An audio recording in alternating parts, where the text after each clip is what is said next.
So here are my favorite business bank accounts for the new year. Now these are perfect for any new businesses as well as any older businesses who are actually looking to diversify their banking assets. So if that sounds like something you'd be interested in, stay tuned. Now my first bank account that I'm going to mention is the business bank account from Novo Bank. Now if you guys have been watching me long enough, you know I've been recommending these guys for quite a while. This is a bank that I personally use as well. And guys, these guys have been amazing for me. Now I'm currently using Novo mostly for check writing and things like that, but they're best for really a myriad of different reasons. They're best for online businesses.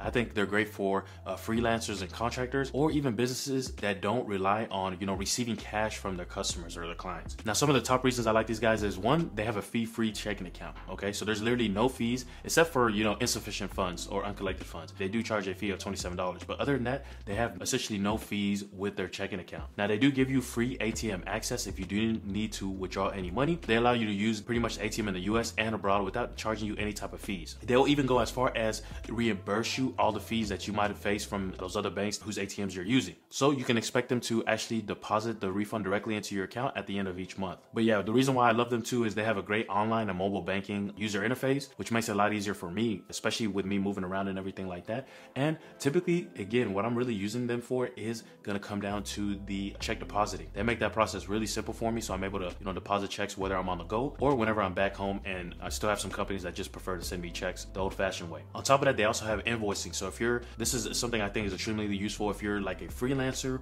or a contractor and you have to be sending out invoices, they allow you to send an unlimited amount of invoices directly from your checking account, right? So you can accept payments by literally ACH, transfer, or even Stripe. So you can link a Stripe account, and that way you can have Stripe directly be an option on those invoices from Novo. Now, some of the negatives, right? It can't be completely perfect. Some of the negatives is going to be you can't really deposit cash with these guys. So you would need to either get a money order that you can then deposit through the mobile app using sort of the check deposit technique that I was telling you that I was just doing earlier, which is seamless. But I think especially nowadays, a lot of people, they're typically not handling cash, especially if you have an online business or you're doing everything predominantly online, like a lot of people are doing, then this is going to be a good option for you. Also, you're not going to be earning any interest, right? They don't have any interest earnings, which for me, I don't really look at that as much, especially I think it's something that's a lot more important as you grow, as you scale up. In the beginning, I'm more focused on the features that a bank's going to give me as opposed to, oh, am I going to be earning consistent interest with them? Because the way I look at it is I'm going to be churning the money that I have. I don't want to necessarily focus too much on the interest and be more focused on where is my money going to be safe and how can I diversify my money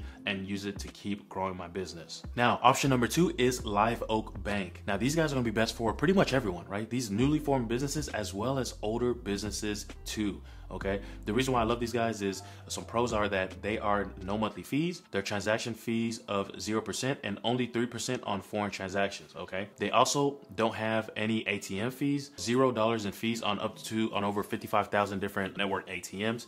And this is the big one here, guys. They were the #1 SBA 7A lender by dollar amount in last fiscal year. So what that means is they are experts when it comes to actually helping you be able to get SBA backed funding.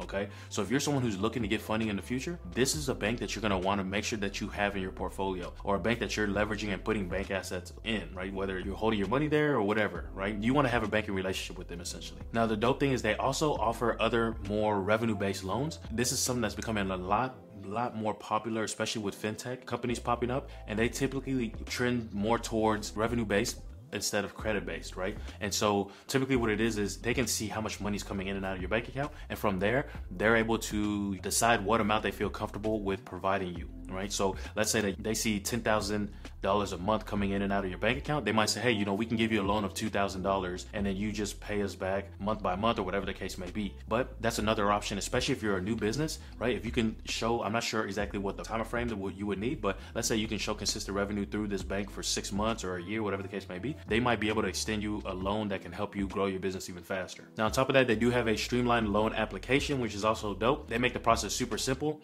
And I think one of those big reasons is that they're really trying to stay in tune with the digital age, right? They're almost an entirely online process. Maybe you'll have to talk with someone on the phone if they need to verify information, things like that, but they try to streamline it as much as possible to make the process as easy as possible, which I love. Now, some negatives are that you do need to have a minimum deposit to open the account of $100. To me, I think it's not so much. It's kind of a small barrier to entry, especially if you're starting off and I would assume that you have a lot of capital, or you have a good amount of capital to actually start your business. They don't do cash deposits, right? It is a neobank or online bank, and it's not a full service bank. So there's actually no real physical locations that they have. So that's just just a few cons that you might just want to keep in mind. And actually that rolls perfectly into my next point. I have those two main banks that I talked about. Those are really the two that I typically recommend to people nowadays, and I'll link to all of them down below. On top of that, I recommend that you leverage at least one brick and mortar bank. And what I mean by that is one of the more old school banks like a Chase, Bank of America, or Wells Fargo. Those kind of banks where they're more the big conglomerates. Just that way you have at least one bank where if you need to show up, you can have someone to talk to, whatever the case may be.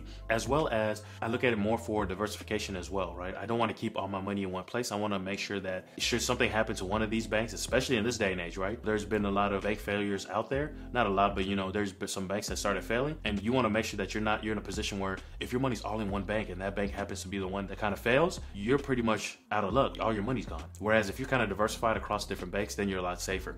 And what I like about these bigger banks is they're going to be a lot more structurally sound than some of the smaller ones. And so I like to diversify that way as well. Now, also, again, the reason why I say I'm also talking about diversifying is that you always want to have more than one bank account for diversifying, but also I look at it as kind of having sort of a buffer bank account. And I look at it like this. I have a bank account that I keep funds in, and I'm transferring money from that bank account through ACH. I transfer it to my other bank accounts that I have, right? I have sort of like an operating bank account. I have a bank account where I receive payments from some people that I work with or some companies that I work with. And then I have even a separate bank account where I receive other types of payments. And I do that just to make it a lot safer. That way, should anything happen where, for example, let's say somehow some company accidentally pulls out more money than they're supposed to for a transaction, I don't want it to be a situation where now they pretty much shut down my business because instead of pulling out $1,000, they pulled out 100,000 or 10,000 or whatever the case may be, right? I always want to make sure that I'm diversified in that sense, just in case, because you never really know what can go wrong. And to me, that's sound business practice. So you're going to see a lot of times,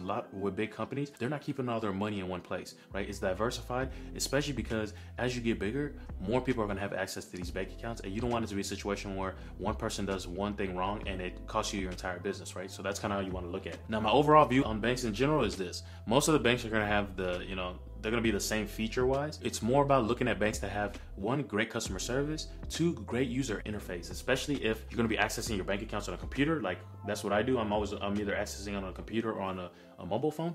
Then for me, it's huge that the user interface is easy to use. It's very reliable. And also the other thing that I look for is that they're specializing in some product or feature that maybe I might need for my business. Kind of going to Live Oak Bank and them actually specializing in SBA loans. That's something that, hey, if I know that I might need an SBA loan in the future, why not build that banking relationship with them now? That way I'm not waiting until the moment that I need them to try to transfer funds over and, say, hey, give me money, right? You want to start building that relationship first. That way they see that you've been working with them for quite some time before you just go and ask for money. Anyways, that's just, guys, if you need help deciding what things you need for your new or your current business, check out my video on the 20-minute LLC, which actually breaks down exactly just that. You hear about everything from business phone lines to emails to bank accounts and virtual addresses and more. Okay, so be sure you check that out. I'll link to it somewhere here, and that'll be the gist of it, guys. I appreciate y'all watching, and I'll see you at the next one.